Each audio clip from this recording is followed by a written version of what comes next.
Vamos. Buenas tardes, este es el curso de Realidad Nacional de la Universidad Científica del Sur y hoy día vamos a tratar sobre un tema que siempre está presente en nuestras conversaciones, que es el tema del racismo y la discriminación en el Perú. No es la única práctica discriminadora. Aparte del racismo existe el etnocentrismo, el sexismo, el clientelismo político o no político, pero simplemente el clientelismo, y el nepotismo, ¿no? Que tiene que ver con el acto de favorecer a familiares. ¿Qué es el racismo? El racismo es una práctica que está basada en la creencia de que algunas razas, algunas personas son superiores a otras en base a sus características físicas, ¿no?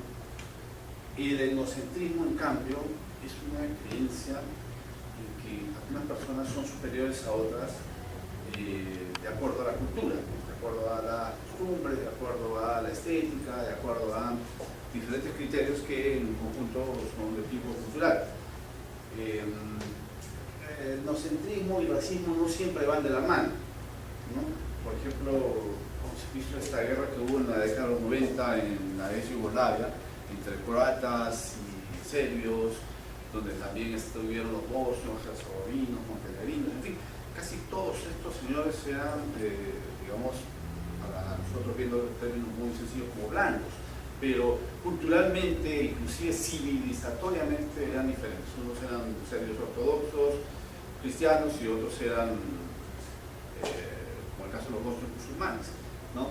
Entonces, hay muy grandes diferencias entre culturas, ¿no? Respecto a, por ejemplo, cómo deben ser las relaciones entre hombre y mujer, entre padres e hijos, entre la autoridad y los subordinados, en fin.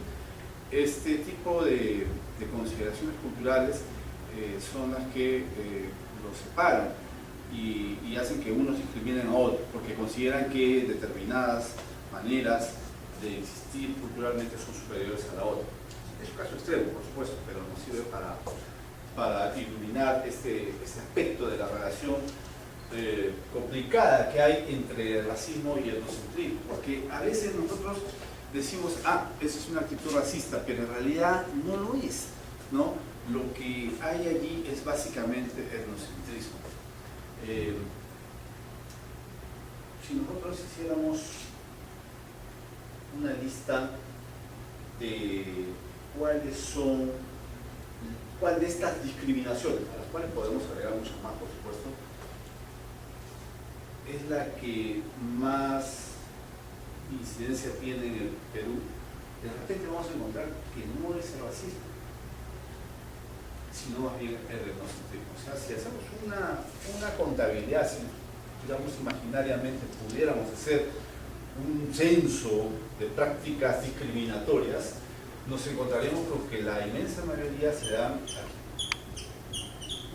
la que involucra al mayor número de personas es el etnocentrismo, ¿no? Lo que pasa es que, como dije hace un rato, es como eso, vamos a aplicar los conjuntos, a veces hay un cruce, ¿no? En los cuales se dan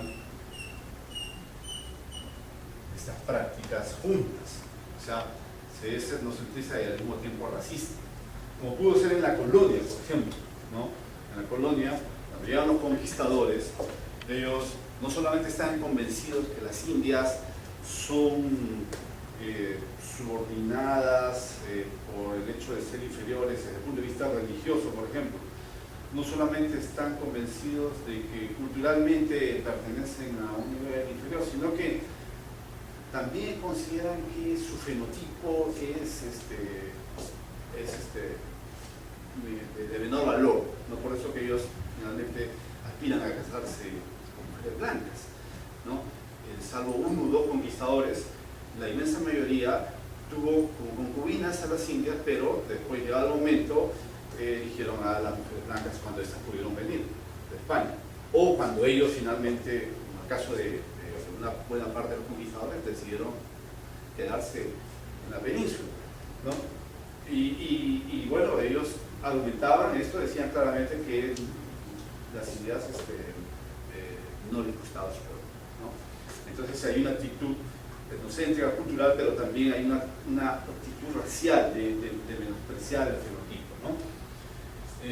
Pero esto, digamos, se fue haciendo más fuerte porque en la colonia, como sabemos, la raza, la condición étnica tenía consecuencias legales, ¿no?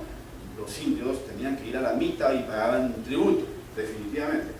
Los mestizos, en cambio, que eran mezcla de español con india, no pagaban tributo ni iban a la mita. Estaban exonerados de eso, pagaban la cabala, sin embargo, tenían la puerta cerrada para determinados espacios, ¿no? No podían parar unos carros en el ejército, ni mucho menos en la judicatura u otros espacios que eran reservados para los criollos o los peninsulares. Esto se acabó, como todos sabemos, con la independencia, ¿no? Con la independencia, por lo menos hay una promesa de que todos somos peruanos, como dijo San Martín, desaparece en República India, desaparece en República Españoles, y que todos somos iguales ante la ley, que es el principio liberal por excelencia. Todos dicen asumir eso desde la época de San Martín hasta la actualidad. Sin embargo, sabemos que en la realidad eso no ocurre así. Ni siquiera este principio liberal se puede aplicar en términos estrictos en el Perú para todos. Pero eso no significa que las cosas hayan sido exactamente igual que en la colonia. Si hablamos, dejamos de lado un momento el tema del etnocentrismo y hablamos del racismo, un primer momento de la independencia hasta, digamos, los años 1850, en que, bueno, hay todo un periodo de caudillismo militar. Hay un periodo en el cual no se sabe bien hacia dónde va a ir el Perú. Lo único que ya se ha firmado es el carácter independiente del Estado peruano. Pero en ese momento tenemos, por ejemplo, que a nivel de las élites sociales hay mucho mestizaje, ¿no? Y sobre todo de quienes detentan el poder político. Vemos a Castilla, vemos a Marra, vemos a Santa Cruz, que son claros ejemplos de mestizos con fuertes rasgos indígenas, ¿no? Además, Santa Cruz era hijo de una indígena, ¿no? Y gobernantes con ese rostro, a veces cuando se dice Toledo, el primer gobernante de rostro indígena, en esa época teníamos bastante de eso, ¿no? En los caudillos de la independencia. La cosa cambia a partir de 1850, cuando surge precisamente esta clase adinerada que es la oligarquía, que empieza pues a reforzar este espíritu tradicional, este espíritu, digamos, enraizado en la colonia, y que implica pues una diferenciación de la mayoría de la población peruana que es indígena, y que se alimenta también de la migración europea que ocurrió en ese momento, ¿no? Entonces, de modo que hay un proceso de afirmación, de blanqueamiento de esta propia clase oligárquica que se olvida de sus raíces mestizas, porque todos ellos finalmente son mestizos, ¿no? Todos de este grupo tienen por ahí, como decían en esta época, de Inga o Mandinga, ¿no? Pero, en fin, ellos, al contrario, quieren afirmar, y lo logran hacer también con los aportes europeos, sanguíneos, una afirmación, digamos, aria, ¿no? Y paralelamente empieza a surgir un discurso racialista científico, influenciado también por el discurso racialista europeo.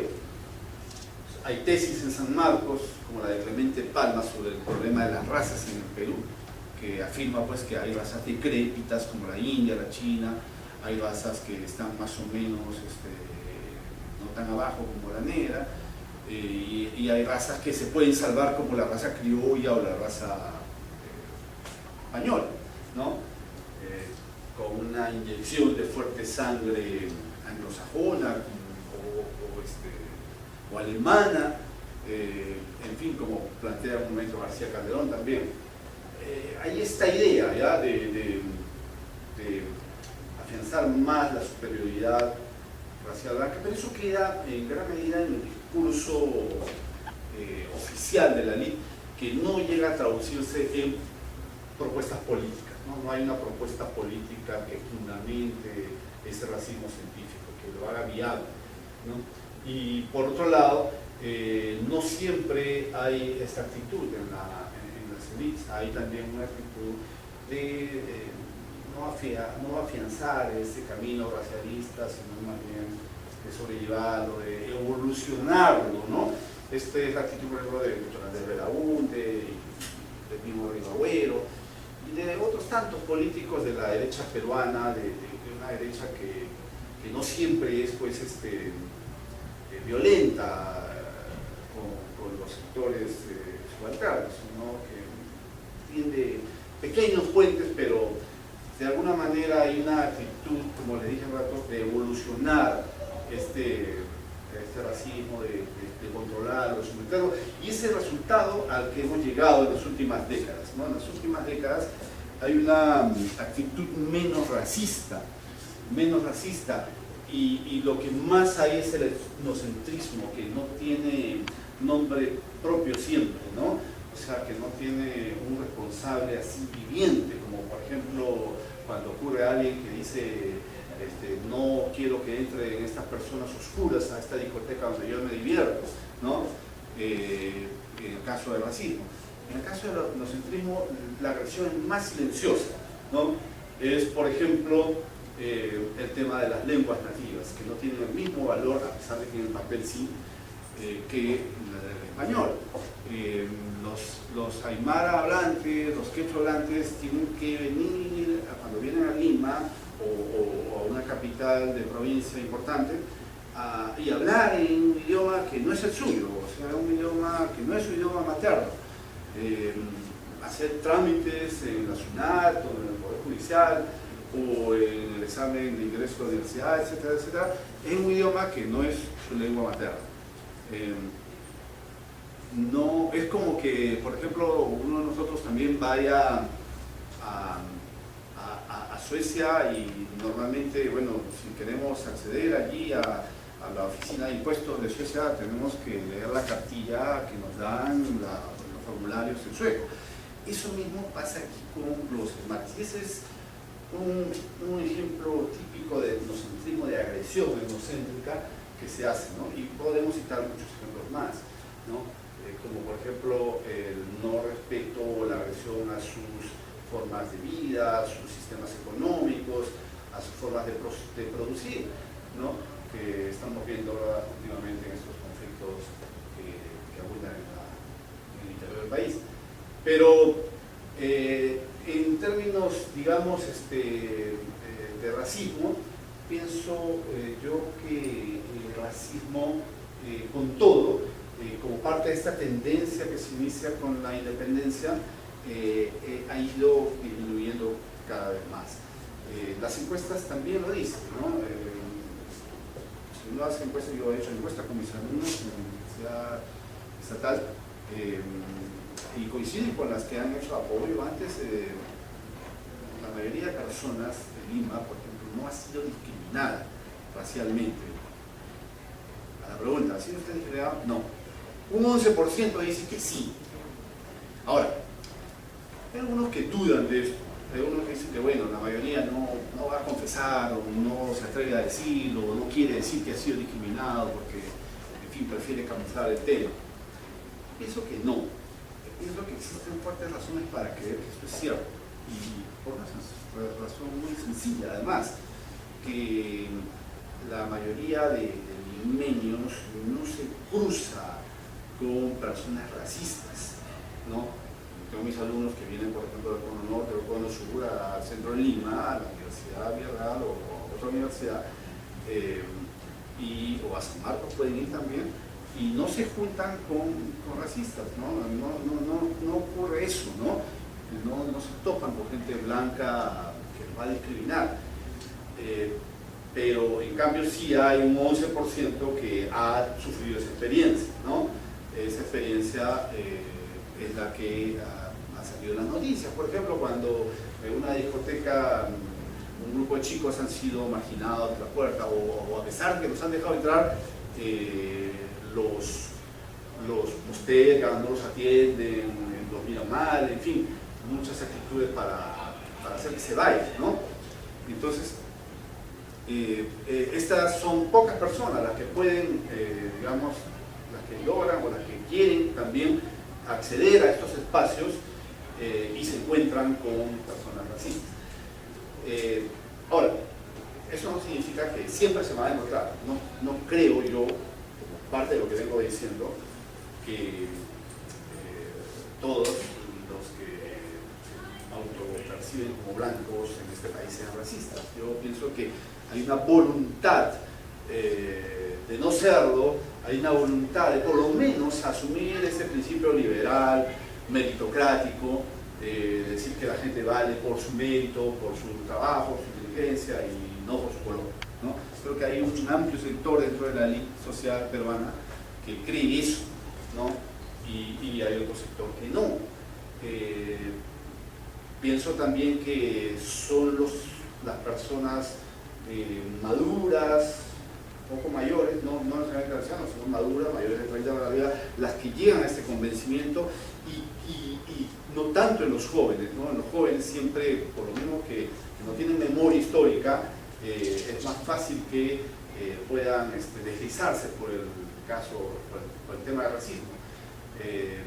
Como igual en los jóvenes de sectores populares, es más fácil que puedan deslizarse por el tema de la subversión, por ejemplo, de defender a Luminoso o a Abimael Guzmán. ¿Por qué? Porque son jóvenes y no tienen la experiencia. En cambio, en los sectores más adultos es muy difícil que puedan orientarse a estas simpatías, igual que en el tema del racismo, ¿no? Dentro de la élite, dentro de las personas que se autoperciben como blancas, es más difícil que los sectores mayores de 30 puedan asumir una conducta racista como la que hemos visto el otro día de unos muchachos que insultaron a un vigilante y lo maltrataron, ¿no? Pero la pregunta que surge de inmediato es la siguiente. ¿Cómo es posible que, si esto es así, si esto es cierto lo que yo vengo diciendo, en los últimos años se incremente más el número de casos de racismo, cosa que no había antes, ¿no? Parece una contradicción. Y además, ¿cómo es posible que el tema del racismo se haya incrementado en los últimos 15 años, ¿no? Desde el 95 para adelante? Nosotros tenemos que se han escrito bastantes artículos, algunos libros importantes sobre el tema del racismo, ¿no? Está el libro de Joe, está el libro de Gonzalo Carrero, está el libro de no recuerdo el nombre de este sociólogo, y muchos más. En realidad el tema del racismo ha merecido importantes, valiosos trabajos de Cayín, por ejemplo, el apellido joven, joven, digamos, es más joven que Gonzalo, pero que creo que dan luces para entender el tema del racismo. Sin embargo, yo pienso que eso tiene explicación, ¿no? Tiene explicación que va por el lado de que la sociología un poco que ya no tiene alternativas para entender, o ha abandonado el tema que antes había sido dominante en ellos, ¿no? Temas como la dependencia, la dominación, o la redistribución económica, o un modelo alternativo, ¿no? Entonces son temas que por ahora han decidido poner un poco en carpeta, y que el tema del racismo puede ser un tema, una batalla más viable de afrontar, y yo creo que sí, y lo hacen de manera exitosa. Eso por un lado. Pero por otro lado, que pienso yo que también se está descuidando seriamente otros temas, ¿no? como este tema del sexismo, del clientelismo, del nepotismo, y que yo pienso que son problemas que quizás no son más importantes que el etnocentrismo, porque la visión etnocéntrica involucra a millones de personas y no hay nada que se le pueda comparar, pero que sí son más importantes que el racismo, ¿no? Aquí en el Perú uno no es discriminado necesariamente porque sea trigueño, porque sea sambo, cholo, no, sino es discriminado por esto, por las argollas, por el clientelismo, por eso. Entonces, y es discriminado no necesariamente por gente blanca o gente de la élite, sino gente que sencillamente tiene algún margen de poder. Así que yo pienso que esas son discriminaciones que también tienen un peso importante en nuestra sociedad, ¿no? Creo que deberían llamarnos un poco la atención. Deberíamos ponerle un poquito más énfasis en ello. Bueno, creo que por ahora nos quedamos y ya nos veremos en la próxima clase.